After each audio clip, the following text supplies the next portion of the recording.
Anna in Florida. Anna, you are on with Jamie and Dan, and it says here that you are an atheist, but you also want to talk about intelligent design. Hello. Hello. Hello. Hi, how are you guys? I'm doing well. How are you? I'm good. Thank you for taking my call. Yeah, absolutely. Tell us what you wanted to talk to us about. So I want to talk with you guys about how we atheists discuss intelligent design.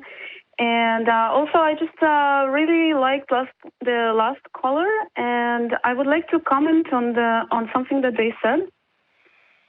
Go for it. They mentioned beneficial mutation and how we don't see beneficial mutation happen, and therefore, we see mutation, but we don't see any beneficial mutation added to the genome. And I think that when we look at what is beneficial, that's actually a matter of hindsight. So we can only tell when something is beneficial after the species that had the mutation evolved and adapted to the new environment. And then we can look back and say, oh, yeah, that's a beneficial mutation.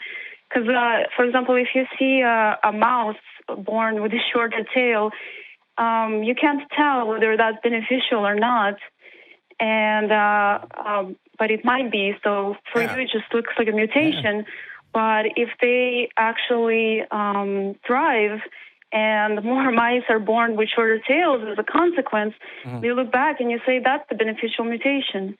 But we can't determine that in advance. Whether the mutation is beneficial depends on the environment largely. So if having a shorter tail means that tail is less likely to be snagged by a cat, then probably that would be a beneficial mutation. Yeah. Being really tall means I could dunk on Jamie on the court. But if I go to a cave, I mean, he's right. It is a little bit harder for me. So it's all contextual. Being tall means that theoretically you should be able to dunk on me on a court. So you have no excuse. So have you even played basketball? I have. Okay. Yeah. Me? I'm much better. I'm much better now that I'm 6'1" than I was when I was a child. I'm a skeptic. I'm going to need some evidence for that, Jamie. Oh, God. Because now we're going to have to release a video of basketball. So, Anna, what did you want to talk about specifically other than the previous caller as far as how atheists talk about? Yeah, so I wanted to talk about how we view intelligent design. And because I listen to your show quite a bit, and it seems like and that subscribe. Most of your callers, it's a great show, and Dan as well. You both have great shows. Thank you. You were just the best caller today. This is amazing. Call back every week. I will. I have some great ideas, but anyway, let's. Because mine is a little. I guess it's a little bit complicated to explain. So. Basically, what I hear a lot is theist callers.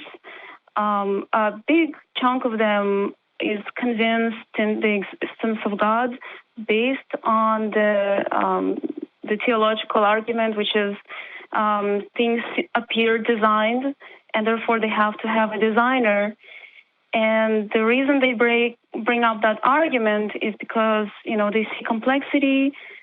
Things seem to work together really well in nature, and because we are, pattern-seeking species and we design things, we look at that and we go, that must be designed because we design things and they are also very complex and they work.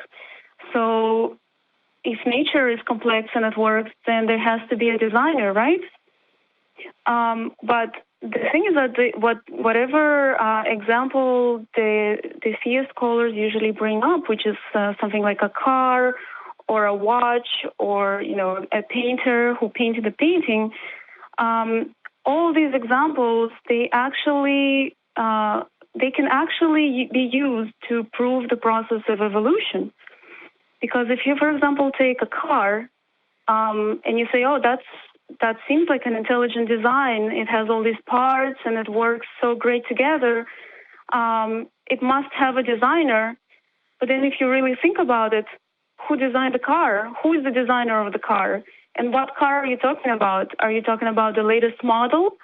Or are you talking about a car 50 years ago, or or when the engine was invented. I mean, every stage of the car has been, it's a process of evolution that keeps the design, it keeps improving, it keeps itself evolving. Yeah. And so, like, if you look at a car today, and you ask, okay, someone designed it. Well, who? I mean, you're seeing the design and it's done, but at every stage of that design throughout its history, it's been a complete design. And it's adapted to the environment, which is our preference. And there has been a lot of designs that's been discarded through a process of selection. Sure. So, there's... it's kind of... Mm-hmm.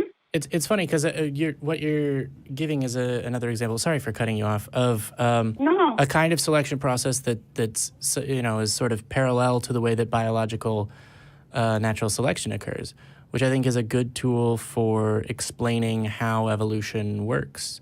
I'm not sure that it would convince someone that evolution wasn't a guided process, given that the development of automobiles kind of the steps along the way were guided, which I think is probably where the previous caller Mark falls is, so just like a car, God decided, that there would be convertibles now, and then that worked. Mm-hmm. Yeah, and one big difference between the kind of two metaphors we're talking about here is cars, at least until Elon Musk does anything about it, at least, do not sexually reproduce, right? And sexual reproduction is the kind of main mechanism by which most organisms on Earth, I mean, at least the macro level organisms on Earth, are reproducing with each other, right? And we can actually see where these genes are coming from and where these things are mutating. If we're looking at parents comparing them to offsprings, we can check to see not only where the other genes are coming from, but where the changes are happening. And so just that on its own, to me, is an explanation for a lot of things. If we're going to add on to that explanation and say, oh, yes, this thing happens, but also things are designed sometimes, kind of like what Mark was saying, then the problem with me is I don't have a clear enough criteria to define when the change is happening through natural selection and when the design is happening. And if the natural selection process is a part of the design, I mean, then you're kind of going in circles at that point a little bit. You right? get to the point where you have an unfalsifiable proposition, which is whatever happens, that was what was designed to happen.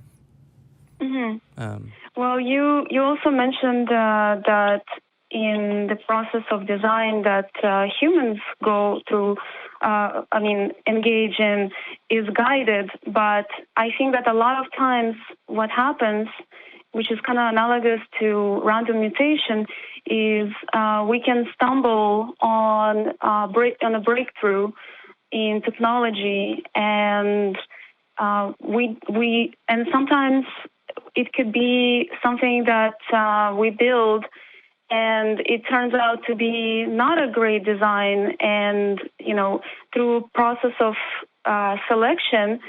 That is kind of analogous to the process of selection and evolution. We discard the design, or it just it goes extinct in a way. And it's not just in cars. That happens in almost every aspect of life. You have religions evolve, languages evolve. Everything goes through this process, and we don't always have a guided approach to it. There's no ultimate model of a car that we're looking forward to.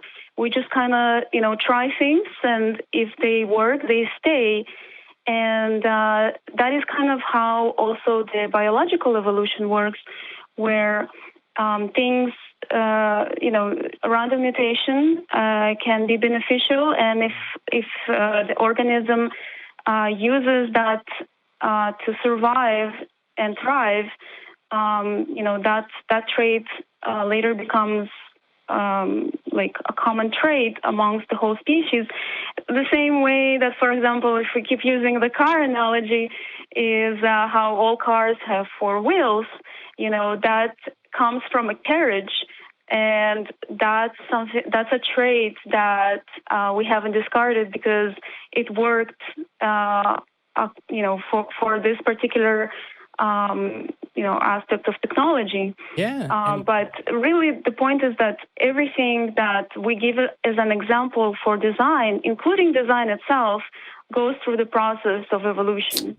Yeah, and the development of technology. So let me say this. Hey, Anna, do you use Reddit at all? Because I think there's a Reddit that's going to need your explanations here pretty soon in the future. Okay. Yes, I don't use Reddit, but I'm aware of it, so I can definitely go there. Well, you should come and join the Talk Heathen one, because something tells me they're going to be talking about, we are going to be talking about intelligent design quite a bit. But I think we're going to move on to the next call now. So, okay. Yeah. Well, thank you for taking my call. Oh, of course. Yeah. And, all right. call back. Bye, Anna.